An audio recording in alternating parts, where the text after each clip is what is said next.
Milling Through History presents President's Day, Part 2. When we last left off, the United States was finding itself in a rather dark position. As such, as we continue looking at our presidents, it's important to remember that if you have some interesting presidential facts of your own, please leave them in the comments section. And now we get back to the story of the presidents of the United States. Number 16, Abraham Lincoln. A lot has been said about Abraham Lincoln over the years, and while we can't compete with what everyone else has said, we can certainly point out a few of the highlights. Most notably, of course, is that this is the president who was able to preserve the Union through 4 bloody years of war. Although, there are some harsh critics who point out that Lincoln did suspend habeas corpus in the state of Maryland, and arguably did commit a few acts which could place him in the role as being the very first dictator of the nation. How you fall in that particular line is really up to how you look at the world that was going on at the time. Does the President of the United States have the ability to invade another state or group of states saying you must stay in this country if you do not want to be? Or is he justified in this action? That is really a personal choice up to you. History declares that secession does not work and cannot be done, but there are still those that debate the question. Now, while Lincoln has certainly been known this, we don't want to necessarily look at his administration on such a note that creates controversy, but rather something that makes people go, huh. And so, here's your huh moment. Abraham Lincoln used to enjoy telling really bawdy jokes at dinner parties, much to the chagrin of Mrs. Lincoln. Go figure. Number 17, Andrew Johnson. Following the assassination of Abraham Lincoln, Andrew Johnson became president, and as you noticed next to his name, he's a Democrat. But when elected, he was part of the very short-lived Union Party. In fact, Johnson is unique as he was the only Democrat who was elected in the Senate prior to the Civil War to remain loyal to the Union. As such, he was seen as an ideal candidate for Abraham Lincoln to have as a running mate in order to show that as a Union Party, they were all about keeping the United States together. Now, Johnson is a unique man as he was originally a tailor before he entered into politics and didn't learn to read or write until he was married. Once president, he attempted to follow the instructions laid out by Abraham Lincoln when it came to Reconstruction. But a rather volatile opposition party in the form of the Radical Republicans would see him become the first president ever to be impeached. But Johnson does get the last laugh as he avoided conviction and then found himself being reelected to the Senate, only to face down the men who tried to kick him out of office the first time. Go, Andrew Johnson. Number 18, Hiram Ulysses Simpson Grant. I know, it's a very big name. And who would have thought U.S. Grant's real name was Hiram? But for a man who seemingly only had a successful career as a soldier, Ulysses S. Grant discovered that being president wasn't such a bad deal. Why? As long as the brandy was there and the cigars were new, life was pretty good. Instead of actually being a politician, what Grant did was he allowed others to do the work, and then he would just sign his name onto the documents. Now, some people might say that's not a bad approach to things. However, it really depends on whose agenda is actually being looked at here. In the case of Grant, he should have been paying a little bit more closer attention to all the other politicians around him, as they were actually leading the country into economic and financial ruin, not to mention sowing the seeds of a very difficult Reconstruction period in the southern states of America. When it came time for the second term to come to an end, Grant actually thought about running for a third term, but Republicans were very quick to realize had he gone ahead and tried to do this, they probably would have lost. As such, they needed to find someone else to run for president. Number 19, Rutherford B Hayes. The candidate that was chosen specifically for the role of president as a nominee in 1876 was Rutherford Hayes. And sadly for the United States, this country was robbed of a potentially great president in the form of Hayes. To be fair, though, they were also robbed in the form of a really great president in the form of his Democratic opponent, Samuel Tilden from the state of New York. Both men were very progressive-minded, and had they not had any controversy with this particular election, probably could have gone down as one of the greatest presidents of all time. But regrettably, due to the controversial nature of the election, which would see Hayes win by 1 vote, Democrats were not willing to work with Hayes, and Republicans weren't exactly too thrilled with his agreement to end Reconstruction. As such, Hayes ends up being one of the more forgotten presidents and sadly robbed of a potentially great career. Number 20, James Garfield. James Garfield is a rather unique figure and should not be confused with an orange cat that likes lasagna. In fact, Garfield was one of the most reform-minded presidents to be elected into office. What he wanted to do was introduce education reform and push a much harder version of civil rights to help newly freed African Americans achieve greater success in the United States. Regrettably, though, his administration was rather short-lived, as during the 4th of July weekend, he was shot out at a train station, and due to the meddling of his doctors, would die of an infection in September of 1881. Number 21, Chester A. Arthur. Chester A. Arthur finds himself going from vice president to president, and boy, what a difference he made. Chester A. Arthur is a rather unique figure, as he was originally the comptroller of New York, and the vice presidency was seen as a way to get anyone who didn't quite want to play ball with career politicians that were looking to line their own pockets by sending them to a dead-end office where you probably weren't going to run for president, so this is the it for your political career.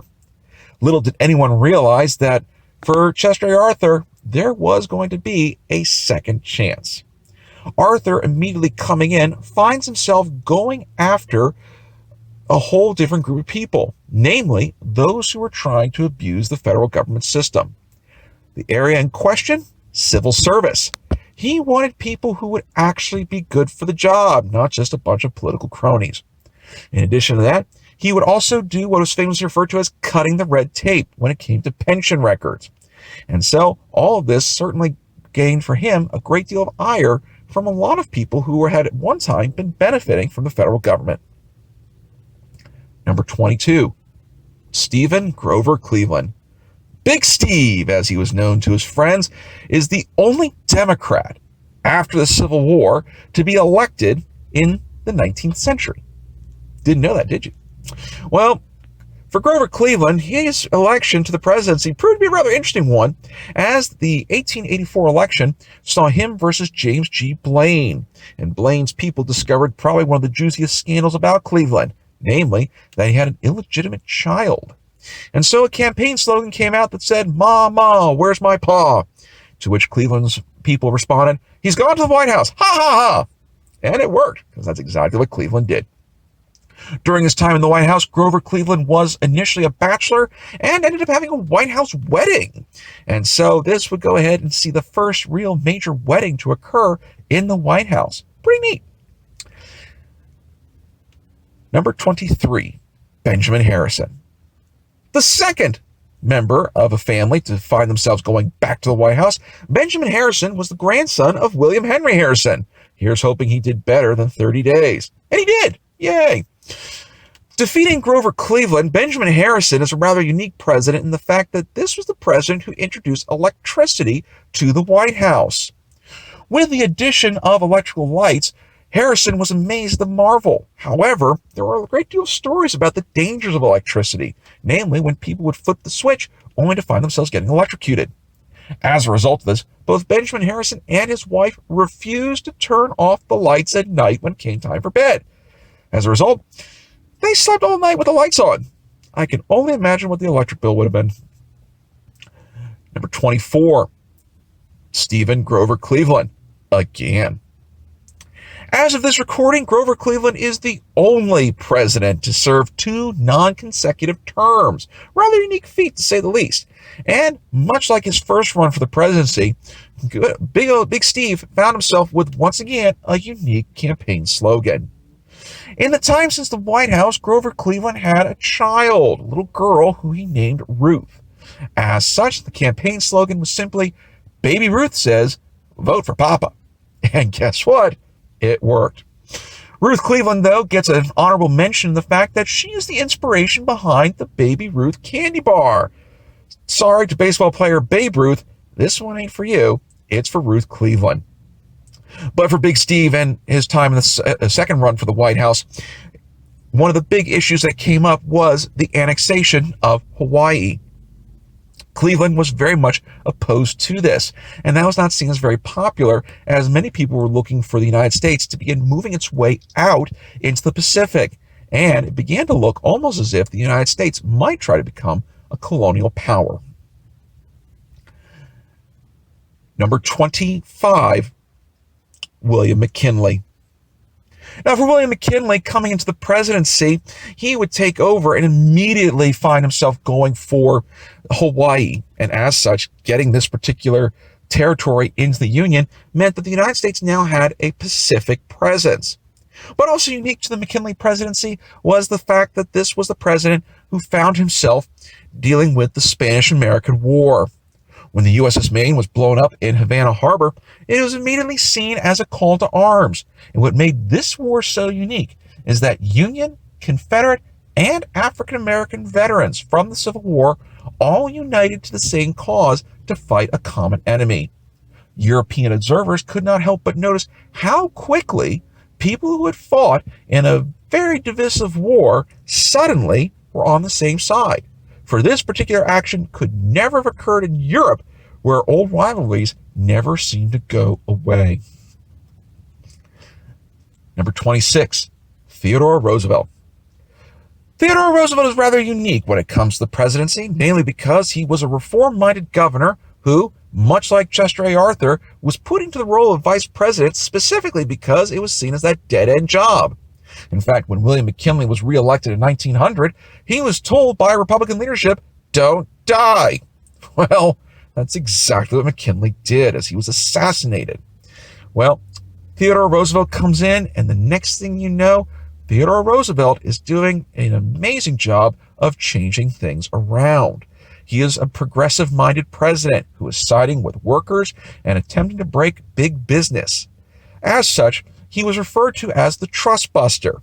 And Theodore Roosevelt is also unique in the fact that he was the first ever conservation-minded president, which endeared him for many people that wanted to preserve the natural landscape that was the United States. Number 27, William Howard Taft. Now, while Theodore Roosevelt is referred to as the Trust Buster, the real Trust Buster is actually Taft, as he brought more lawsuits against big business than Roosevelt could have ever imagined. And yet, William Howard Taft has a rather unique privilege of being referred to as his royal largeness, mainly because he comes in as the heaviest president of the United States. Perhaps the most embarrassing story to come out of his administration was the time he got stuck in the bathtub. Imagine being the poor Secret Service agent who had to go home and say to his wife, "You're never going to believe it, dear. I had to pry the president out of the bathtub." One can only imagine the pay raise for that person who had to do that job. Number 28, Thomas Woodrow Wilson. The last president to ever come from the state of Virginia, Woodrow Wilson is a rather unique figure, namely because this was a progressive-minded president who famously ran on the campaign of "He kept us out of war" in 1916. However, Woodrow Wilson would also be the president who would have to lead the country into the First World War. His idea behind it was that the United States could bring American progressivism to Europe, and his 14-point plan, had it been put through 100%, might have actually avoided a great deal of strife and conflict which was found for the remainder of the 20th century. This is certainly up to debate, and if you want to debate it, leave it in the comment section below. But undeniably, it was very idealistic, if not naive. Number 29, Warren G. Harding. Now, Warren G. Harding is a rather unique figure, as he was the first presidential candidate to find himself with a new set of voters. Those voters were women. With the recent passage of the suffrage amendment, which granted women the right to vote, Harding was actually seen as a bit of a heartthrob. I know you're looking at his picture and kind of questioning that, but different times, and people looked at everyone a little bit differently. Now, the irony is that Warren G. Harding wasn't exactly seen as the most competent of candidates, and if you want to learn more about it, check our Season 1 episode on the election of 1920. But his administration, once it began, was soon fraught with a great deal of controversy, most notable of which was the Teapot Dome scandal, where the Federal Oil Reserve was being sold to private business. Now, while it doesn't seem as if Warren G. Harding had any actual part of it, there was enough circumstantial evidence that seemed to point in his general direction. As such, Warren G. Harding would have possibly found himself dealing with impeachment, but he died under somewhat rather mysterious circumstances. And so some people are not 100% convinced that his wife didn't actually kill him in order to prevent him from falling into deeper scandal. Number 30, Calvin Coolidge. Keep cool with Coolidge. That's the campaign slogan. And for Calvin Coolidge, a rather unique story, as his inauguration occurred while he was visiting his father. Being informed in the middle of the night that the president had died, his father grabbed a Bible, told his son to come over here, put his hand on it, and as a notary public, Calvin Coolidge was sworn in to office by his father. Upon returning to Washington, D.C., a second oath of office was given, thus ensuring that, yes, Calvin Coolidge really was President of the United States. And yet, for Coolidge, he was overseeing one of the biggest economic booms that the United States ever had. It was also during his administration that we had the period in history referred to as the Roaring Twenties, and everyone was thrilled to have this particular moment play out. However, Coolidge also saw the writing on the wall and realized that after successive years of economic gain, that the bubble was about to burst. And instead of trying to run for a second elected term in office, he opted to retire instead. Number 31, Herbert Hoover. Jumping on the opportunity to get elected in what would easily be a quick win, Herbert Hoover ran for president in 1928 and figured it would go ahead and be good times all the way into the 1930s, only to discover 1929 and the Great Depression. Now, for poor Herbert Hoover, there didn't seem to be anything this man could do right in his presidency. With the Great Depression crashing, he expected people to buckle down and pull up their bootstraps. But without any bootstraps to pull up, it gets a little bit harder. To make matters even worse, banks were closing left and right, people were losing their homes, losing their farms, and it didn't seem as if there could be any relief in sight. The attempted Hoover Dam project proved to be just a little bit of a help, but not a great deal. And then there was the incident with the bonus army, where World War I veterans marched on Washington to receive the bonus they were supposed to get from their service. Now, the government said, you can't have it yet because we don't have the money, but they demanded it. And with the release of the U.S. Army on these veterans, it was just one embarrassing blow after the next. And so, with the Great Depression in full swing, it seemed as if, financially, the country was going to be in ruin. But, as we get ready for part 3, we see that things tend to go a little bit differently than expected. For more information, please consider these suggested titles. Be sure to click on the left-hand side of the screen to subscribe to our show, and on the right-hand side for our latest episode. And we will see you again for the next episode of Milling Through History.